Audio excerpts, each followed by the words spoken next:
Hello students, आज की कक्षा में आपका स्वागत है। इससे पूर्व की कक्षा में हमने अफ्रीका महाद्वीप में जो परिवहन के साधन है उनका अध्ययन किया था। अफ्रीका महाद्वीप का जो हमारा चैप्टर है वो लगभग पूरा हो गया है और हम आज दूसरा जो महाद्वीप हमारे पाठ्यक्रम में है उसे हम अध्ययन करना शुरू करेंगे। अगली यूनिट में जो हमारा पाठ्यक्रम है उसके अनुसार जो हमारी अगली यूनिट है उसमें ऑस्ट्रेलिया और न्यूजीलैंड जो महाद्वीप हैं उनके अध्ययन के बारे में दिया हुआ है, तो हम अब उनके बारे में अध्ययन करना शुरू करेंगे। सबसे पहले हम ऑस्ट्रेलिया महाद्वीप के बारे में अध्ययन करेंगे। ऑस्ट्रेलिया महाद्वीप एक ऐसा महाद्वीप है जो उसकी कुछ विशेषताएं हैं और विश्व में अपना भौगोलिक स्थिति से और राजनीतिक स्थिति से महत्वपूर्ण स्थान भी रखता है। जनसंख्या वहाँ की बहुत कम है क्योंकि वहाँ पर श्वेत नीति है और श्वेत नीति के कारण वहाँ बहुत कम लोग निवास करते हैं। संसाधन वहाँ पर्याप्त मात्रा में है। विशाल क्षेत्र खाली पड़ा हुआ है। खाली पड़ा हुआ का तात्पर्य है कि वहाँ पर एक विशाल क्षेत्र में मध्यवर्ती जो भाग है वो शुष्क रेगिस्तानी है, तो वहाँ पर निवास के लिए आवश्यक दिशाएँ नहीं पाई जाती है। अधिकांश जो जनसंख्या है ऑस्ट्रेलिया की वो उसके पूर्वी तटों पर और पश्चिमी तट पर जहाँ भूमध्य सागरीय जलवायु है वहाँ पर देखने को मिलती है। तो इस प्रकार से जो ऑस्ट्रेलिया का जो स्थान है विश्व की राजनीति में भौगोलिक दृष्टि से काफ़ी महत्वपूर्ण है। हिंद और प्रशांत महासागर के मध्य में ये महाद्वीप स्थित है, तो भौगोलिक दृष्टि से और भू राजनीतिक दृष्टि से भी काफ़ी महत्वपूर्ण ये महाद्वीप हो जाता है। तो अब हम ऑस्ट्रेलिया महाद्वीप का जो सामान्य परिचय है आज उसका हम अध्ययन करेंगे। ऑस्ट्रेलिया जो महाद्वीप है वो पूर्ण रूप से दक्षिणी गोलार्ध में स्थित है। अभी आपको ने बताया था ऐसा महाद्वीप है जो पूर्ण रूप से दक्षिणी गोलार्ध में स्थित है, अन्यथा ऐसा कोई महाद्वीप नहीं है जो पूर्ण रूप से दक्षिणी गोलार्ध में स्थित हो। ऑस्ट्रेलिया ही एकमात्र ऐसा महाद्वीप है। विश्व का सबसे छोटा महाद्वीप भी है, हम ये जानते हैं। ऑस्ट्रेलिया विश्व का सबसे छोटा महाद्वीप है। इसे द्वीपीय महाद्वीप इसलिए कहते हैं कि चारों तरफ से पानी से घिरा हुआ है। तो द्वीप यानी 3 या अधिक ओर से पानी से घिरा हुआ है। और इसे प्यासी भूमि का महाद्वीप भी कहते हैं। प्यासी भूमि का महाद्वीप इसलिए कहते हैं कि इसकी जो अधिकांश भूमि है वो शुष्क है, रेगिस्तानी है, वहाँ पर निवास के लिए आवश्यक दिशाएँ नहीं पाई जाती है। तो ये एक तरह से प्यासी भूमि का महाद्वीप भी कहलाता है। और दूसरा इसे द्वीपीय महाद्वीप के नाम से भी जाना जाता है, चारों ओर से जल से घिरा हुआ है। ऑस्ट्रेलिया का जो अक्षांशीय विस्तार है ये 10 डिग्री दक्षिण से 41 डिग्री दक्षिणी अक्षांश तक फैला हुआ है तथा इसका देशांतरीय विस्तार 113 डिग्री पूर्व से 154 डिग्री पूर्वी देशांतर तक है। तो देशांतरीय विस्तार की दृष्टि से पूर्वी गोलार्ध में तथा अक्षांशीय विस्तार की दृष्टि से दक्षिणी गोलार्ध में स्थित है। इसका अक्षांशीय विस्तार है 10 डिग्री दक्षिण से 41 डिग्री दक्षिण एवं देशांतरीय विस्तार है 113 डिग्री पूर्व से 154 डिग्री पूर्व। ये चारों ओर से महासागरों से घिरा हुआ है। जैसा अभी हम चर्चा कर रहे थे कि ये द्वीपीय महाद्वीप है, तो इसी विशेषता के कारण इसे द्वीपीय महाद्वीप के नाम से जाना जाता है। यह प्रशांत महासागर, पूर्व की ओर जाएं हम तो ये प्रशांत महासागर से घिरा हुआ है, प्रशांत महासागर आता है, तथा पश्चिम की ओर आएँ तो ये हिंद महासागर से घिरा हुआ है। तो 2 बड़े महासागर तो इसके पूर्व और पश्चिम की ओर है। पूर्व की ओर हम जाते हैं तो कौन सा महासागर है? प्रशांत महासागर है। अभी हम मानचित्र में देखेंगे तो पूर्व की ओर ये प्रशांत महासागर से घिरा हुआ है और जब हम पश्चिम की ओर आते हैं तो हिंद महासागर से घिरा हुआ है। दोनों के बीच में है स्थित है ये। इसके चारों ओर छोटे छोटे अन्य महासागर भी हैं जिन्हें हम छोटे सागर कह सकते हैं, जैसे तिमोर सागर है, आराफुरा सागर है, कोरल सागर है, तस्मान सागर है। ये सभी इसके चारों छोटे छोटे महासागर स्थित हैं। यह एशिया महाद्वीप के दक्षिणी पूर्व में 350 किलोमीटर की दूरी पर स्थित है। एशिया महाद्वीप से उसके दक्षिणी पूर्व में यह 350 किलोमीटर की दूरी में स्थित है। इसके उत्तरी भाग से मकर रेखा गुजरती है, ये भी काफ़ी महत्वपूर्ण है। यह पृथ्वी के 7 महाद्वीपों में सबसे छोटा महाद्वीप है। तो अभी हम चर्चा कर ही रहे थे कि एक तो पूर्ण रूप से दक्षिणी गोलार्ध में स्थित है और पूर्ण रूप से दक्षिणी गोलार्ध में स्थित होने के साथ साथ इसके जो इस महाद्वीप से होकर के कर्क रेखा भी गुजरती है। ऑस्ट्रेलिया का जो कुल क्षेत्रफल है वो 76,86,850 वर्ग किलोमीटर है। तो विश्व का सबसे छोटा महाद्वीप है, उसका क्षेत्रफल 76,86,850 वर्ग किलोमीटर है। ऑस्ट्रेलिया की जो लंबाई है उत्तर से दक्षिण की ओर इसकी लंबाई 3,490 किलोमीटर और पूर्व से पश्चिम की ओर इसकी लंबाई है 4,350 किलोमीटर। तो इसका जो कुल क्षेत्रफल है वो भी हमने यहाँ पर हम देखा 76,86,850 वर्ग किलोमीटर इसका कुल क्षेत्रफल है। उत्तर से दक्षिण की ओर इसकी लंबाई है 3,490 किलोमीटर और पूर्व से पश्चिम की ओर इसकी लंबाई है 4,350 किलोमीटर। समुद्री तट की जो लंबाई है, क्योंकि चारों तरफ से सागर से घिरा हुआ है, इसलिए इसकी समुद्र तटीय जो लंबाई है वो भी अधिक होगी। जो समुद्र तटीय लंबाई है वो है 19,700 किलोमीटर। तो इस प्रकार से इसकी कुछ विशेषताएं हैं क्षेत्रफल और इसके अक्षांश दशांश विस्तार की दृष्टि से। कुछ जो महत्वपूर्ण तथ्य है वो ये है कि ये द्वीपीय महाद्वीप है, प्यासी भूमि का महाद्वीप कहा जाता है इसे, विश्व का सबसे छोटा महाद्वीप है। पूर्व की ओर ये प्रशांत महासागर से, पश्चिम की ओर हिंद महासागर से, तो दो बड़े महासागर इसके पश्चिम और पूर्व की ओर स्थित हैं। कुछ जो छोटे छोटे सागर हैं उनमें तिमोर सागर है, आरापुरा सागर है, कोरल सागर है, तस्मान सागर है, ये इसके चारों तरफ स्थित हैं। और एशिया महाद्वीप के दक्षिण पूर्वी दिशा में 350 किलोमीटर दूरी पर स्थित है और सातों महाद्वीप में सबसे छोटा है। मकर रेखा यहाँ से होकर के गुजरती है और पूर्णतः दक्षिणी गोलार्ध में ये स्थित है।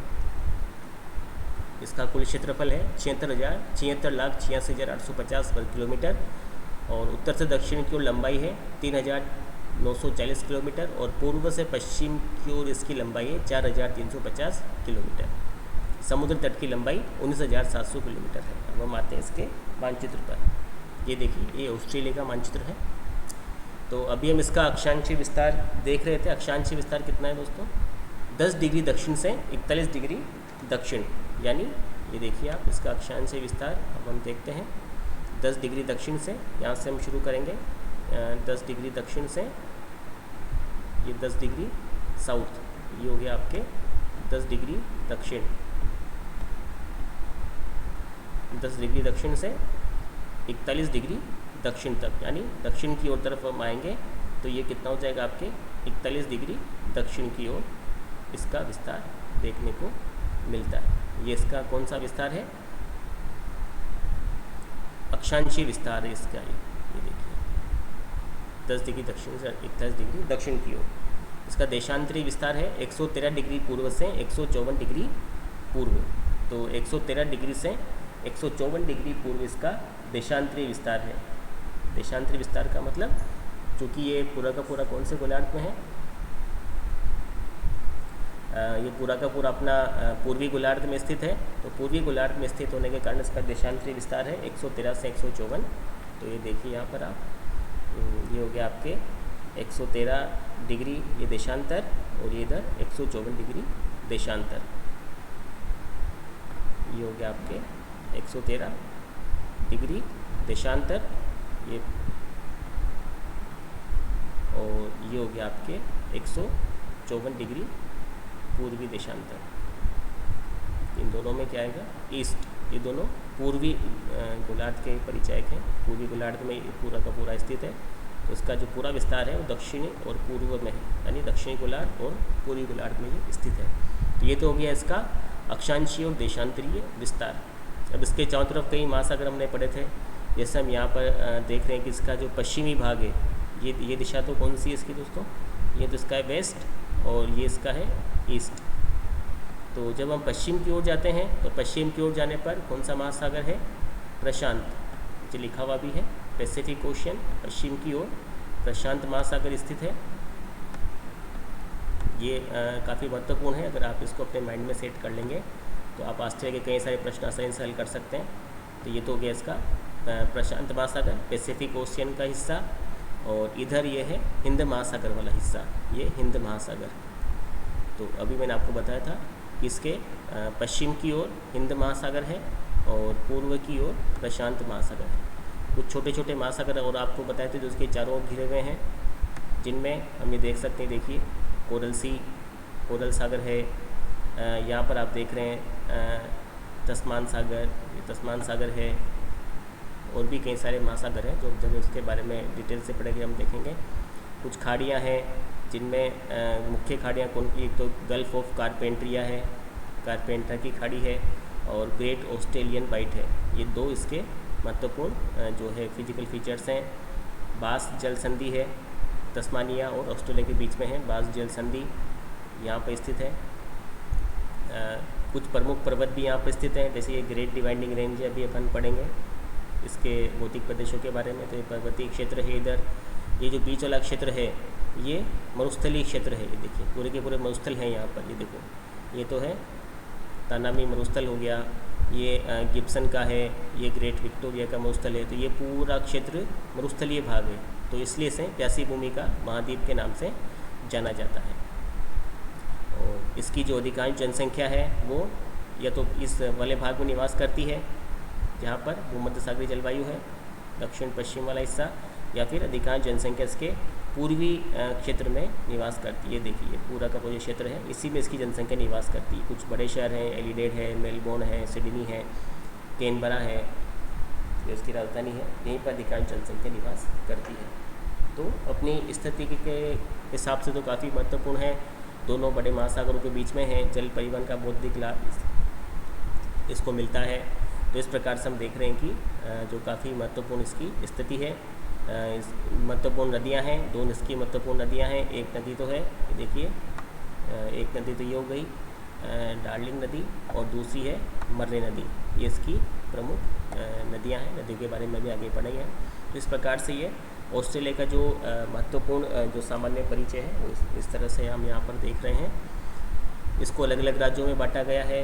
जो उसके राज्य हैं वो हैं, ये देखिए क्वींसलैंड है, न्यू साउथ वेल्स है, दक्षिणी ऑस्ट्रेलिया, उत्तरी जो क्षेत्र उत्तरी प्रांत है, और ये है पश्चिमी प्रांत। इस प्रकार से उसको अलग अलग क्षेत्रों में विभक्त किया गया। तो यहाँ पर हमने इसका पूरा ऑल ओवर जो वितरण था हमने देखा। ऑस्ट्रेलिया जो है, ऑस्ट्रेलिया शब्द की जो उत्पत्ति है वह लैटिन भाषा के ऑस्ट्रीलस शब्द से हुई है, जिसका अर्थ है दक्षिण। तो चूँकि ये पूरा का पूरा दक्षिणी गोलार्ध में स्थित है, इसलिए इसे ऑस्ट्रेलिया के नाम से जाना जाता है। जो ऑस्ट्रीलस है, ऑस्ट्रीलस शब्द का ही शाब्दिक अर्थ लैटिन भाषा में दक्षिण होता है। तस्मान और कुक दो नाविक थे।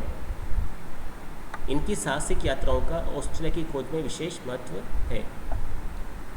इस महाद्वीप के प्रथम जो अन्वेषक थे वो डब्ल्यू जोन्स थे, जिन्होंने 1606 ईस्वी में इसके केप यॉर्क प्रायद्वीप का जो प्रदेश था पश्चिमी तट पर, वहाँ अपना कदम रखा। यानी हिंद महासागर के रास्ते से ये आए थे जो डब्ल्यू जोन्स थे। इन्होंने 1606 ईस्वी में केप यॉर्क प्रायद्वीप का जो पश्चिमी तट था वहाँ अपना कदम रखा। तो इसके बाद डच लोगों ने इस महाद्वीप के पश्चिमी और पूर्वी तटों की यात्रा की और यहाँ के जंगलों तथा रेगिस्तान को खोजा, जिसे न्यू हॉलैंड नाम दिया। डच जो लोग थे उन्होंने इसे न्यू हॉलैंड नाम दिया। 1641 ईस्वी में तस्मान जो नाविक थे उन्होंने यहाँ की यात्रा की। तस्मान वह पहला व्यक्ति था जो ऑस्ट्रेलिया के दक्षिणी भाग का पता लगाया, लेकिन वो ऑस्ट्रेलिया के पूर्वी तट तक नहीं पहुँच पाया था क्योंकि हिंद महासागर के रास्ते से आया था। ऑस्ट्रेलिया के संबंध में विस्तृत जानकारी ब्रिटेन के समुद्री यात्री कैप्टन जेम्स कुक नामक समुद्री यात्री थे ब्रिटेन के, उन्होंने दी। उन्होंने अपने द्वितीय अभियान में 1772 से 1776 में जो अभियान किया, ऑस्ट्रेलिया के दक्षिणी भाग को देखते हुए पूर्वी तट की ओर बढ़ा। दक्षिणी तक तो लोग पहुंच चुके थे, पूर्वी तट की तरफ गया और वहाँ पर एक खाड़ी है, बोटनी की खाड़ी। सिडनी महाद्वीप के सिडनी जो यहाँ का जो स्थान है उसके निकट है बोटनी की खाड़ी, वहाँ पर अपना स्थान कदम रखा। ये देखिए ये है सिडनी, यहाँ पे है बोटनी की खाड़ी। तो लोग इधर से आ रहे थे, हिंद महासागर के रास्ते से आ रहे थे, तो दक्षिणी महाद्वीप दक्षिण वाले स्थान के तो लोग हो गए, उनको पता चल गया। लेकिन कैप्टन कुक पहला व्यक्ति था जो कि पूर्वी क्षेत्र की ओर आया और पूर्वी क्षेत्र के ओर आने के बाद इसने कहाँ तक पहुँचा, ये सिडनी के निकट जो खाड़ी है बोटनी खाड़ी, वहाँ तक ये पहुँचा। वहाँ की जानकारी इसने दी और पूर्व की तट पर पहला कदम रखा तथा पूर्वी तट पर न्यू साउथ वेल्स की भी इसने खोज की। तो अधिकांश जो यात्री थे वो हिंद महासागर के रास्ते से आए। तो उन्होंने जो जैसे मान लीजिए अभी हमने देखा पहले जो अन्वेषक थे वो डब्ल्यू जोन्स हैं, जिन्होंने 1606 ईस्वी में ऑस्ट्रेलिया के पश्चिमी तट पर अपना कदम रख दिया था। उसके बाद डच लोगों ने यहाँ पर खोज की, जिससे इसे न्यू हॉलैंड नाम दिया गया। उसके बाद जो अगले यात्री थे वो थे तस्मान नामक अगले यात्री थे, जिन्होंने ऑस्ट्रेलिया के दक्षिणी भाग का पता लगाया, यानी ग्रेट ऑस्ट्रेलियन बाइट के आसपास कैसा उसका पता लगाया। लेकिन अभी तक भी कोई पूर्वी तट तक नहीं पहुँच पाया था। लेकिन 1772 से 1776 में कैप्टन जेम्स कुक ने अपने जो अभियान में वह दक्षिणी भाग को होते हुए पूर्वी भाग की ओर गए और वहाँ पर जो बोटनी की खाड़ी है सिडनी के निकट, वहाँ तक वो पहुँचे और पूर्वी तट की ओर अपना पहला कदम रखा और वहाँ पर न्यू साउथ वेल्स की खोज की। तो 3 व्यक्ति हैं, जिसमें तस्मान और कुक का महत्वपूर्ण स्थान है। और प्रथम जो व्यक्ति थे डब्ल्यू जोन्स, जिन्होंने पश्चिमी तट पर अपना कदम रखा। इन सभी का ऑस्ट्रेलिया खोज में महत्वपूर्ण स्थान माना जाता है। ब्रिटिश अधिकारी फ्लैंडर्स ने इस महाद्वीप को ऑस्ट्रेलिया नाम दिया और तथा ऑस्ट्रेलिया के जो ब्रिटिश अधिकारी थे वो यहाँ पर पहुँचे और इन्होंने इस महाद्वीप को अपना उपनिवेश बनाया। सन 1788 में यहाँ पर ब्रिटिश उपनिवेश की स्थापना की गई। ब्रिटिश उपनिवेश था। 1 जनवरी 1901 को संविधान लागू किया गया। ऑस्ट्रेलिया की जनसंख्या 24.12 व्यक्ति प्रति वर्ग किलोमीटर है। जो घनत्व है वो ये है 24.12 मिलियन यहाँ की जनसंख्या है 2018 के अनुसार। और जनसंख्या घनत्व है यहाँ का 3 व्यक्ति प्रति वर्ग। तो आप देख सकते हैं कितना कम है, केवल 3 व्यक्ति यहाँ प्रति वर्ग किलोमीटर में निवास करते हैं। और हमने भी देखा था कि अधिकांश जो जनसंख्या है वो केवल यहाँ पर ये पर्थ वाले हिस्से में, जहाँ पर भूमध्य सागर जलवायु पाई जाती है, और ये पूर्वी तटीय भाग में अधिकांश जनसंख्या निवास करती है। केवल 3 व्यक्ति प्रति वर्ग किलोमीटर यहाँ पर निवास करते हैं। मध्य का जो क्षेत्र है पूरा का पूरा ये निर्जन है, यहाँ पर जनसंख्या निवास नहीं करती उपयुक्त दशा नहीं होने के कारण, बल्कि ये क्षेत्र खनिज और शक्ति संसाधनों से धनी है। तो इस प्रकार से हम देखते हैं कि ऑस्ट्रेलिया की श्वेत नीति के कारण यहाँ पर केवल जो श्वेत प्रजाति के लोग हैं वही निवास करते हैं और यहाँ की जनसंख्या 24.12 मिलियन 2018 के अनुसार है और यहाँ जनसंख्या घनत्व है 3 व्यक्ति प्रति वर्ग किलोमीटर। तो ये था ऑस्ट्रेलिया का एक सामान्य परिचय। अब हम कुछ जो प्रश्न है असाइनमेंट के तौर पर आपको करना है।